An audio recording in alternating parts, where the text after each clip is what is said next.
All right, so first thing that we're going to talk about is we're going to talk about the range and kind of how we can calculate the range or find the range. So first of all, what the range is going to be is the difference between your largest number in a data set and your smallest number in a data set.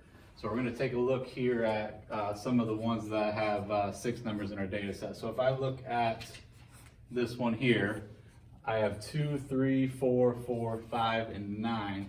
If you look at those numbers, you'll notice that my largest number in there is going to be the 9, all right? And the smallest number is going to be the 2, which that one happens to be in order, which makes it a little bit easier for us. So if you do the 9 minus your 2, your range, or the difference between your largest number and your smallest number, is going to be 7, okay? And we are going to use that same method, same procedure, no matter how many numbers we have. So if we look at this top one here, we have several numbers here. Again, these are in order, so my largest number is going to be 39. All right, my smallest number way down here is going to be 4. Okay, so same thing, your range is your largest number minus your smallest number. So I'm going to take 39. I'm going to subtract the 4 to get my range of 35. All right, so if you have something like... Mr. Dietrich, can I chime in real quick? Yes. So those are the exact same numbers that we were using on all of our previous lessons so far. So these are the heights of the students. We can see that exact same range down here with our data. So we wanted to let you know that that data is matching something. Our 39 is him, and our 40 is down here with him. And that range of 35 that Mr. Dietrich just calculated by doing 39 minus 4 means the difference between our tallest person and our shortest person is a difference of 35 centimeters. So the range is your highest minus lowest, finding their differences. And then one thing that we have to be careful of, a common misconception that comes up sometimes is, you know, the ones that we've already looked at, they have already been in order for us, which tends to make it a little bit easier because we know right where to look for our largest number, we know right where to look for our smallest number. So if you see something like this that is in random order, again, take your time. Don't assume that your smallest number is down here and your largest number is down here, because that may not be the case. In this case, if you look, our largest number is going to be the 9, okay, and our smallest number is going to be the 2. So again, just like we've shown before, my largest number is 9, my smallest number is 2. I can subtract those to get my range of 7.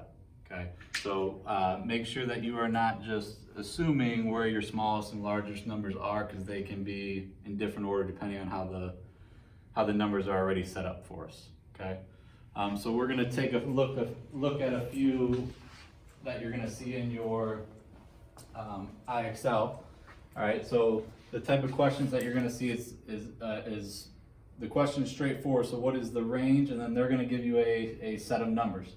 If you notice here, kind of like we showed in the second part in the back of the board, these numbers are not in order.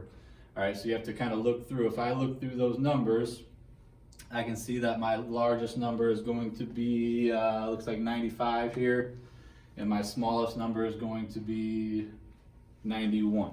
So what I'm going to do is I'm going to take that 95, I'm going to subtract from 91, and that is going to give me my range, and we can type that in there. All right, and another one here. Again, numbers are not in order, so my largest number looks like is going to be the 79, and my smallest number is, let's see, what is it? It looks like 60 here. I say 59. Oh, yep, 59. Thank you. So 59. So I'm going to do my 79 minus my 59.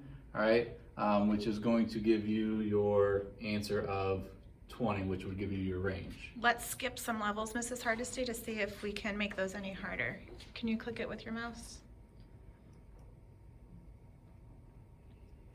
All right, so here we're looking at some decimals. Our concept and the way that we are doing it is the same method.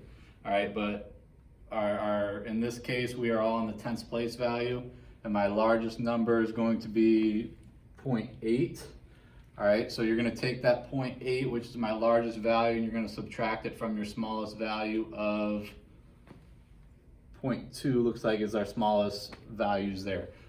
Which if I subtract those is gonna give me an answer of 6/10.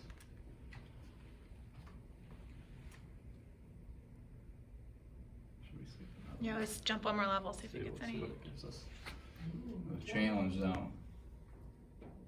Now we just have hundreds All right, places. so similar concept, but now we have hundreds places.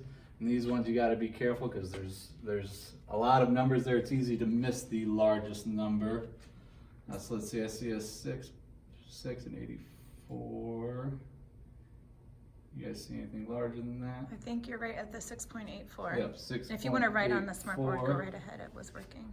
And the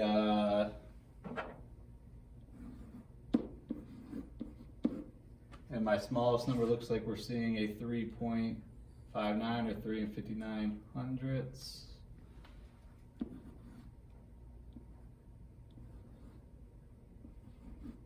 All right, so I am going to subtract those two numbers.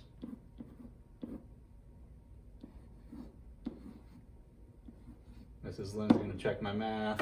You're good. Yep. Mrs. Hardesty. Yep. Yep. All right, and then it's gonna give you some more problems that are very similar to that one with the hundreds place value. And I want to add to this. This is good practice for working with decimals. So please try not to use your calculator. Try to use paper and pencil. It's good practice. Now, range is usually a very quick one.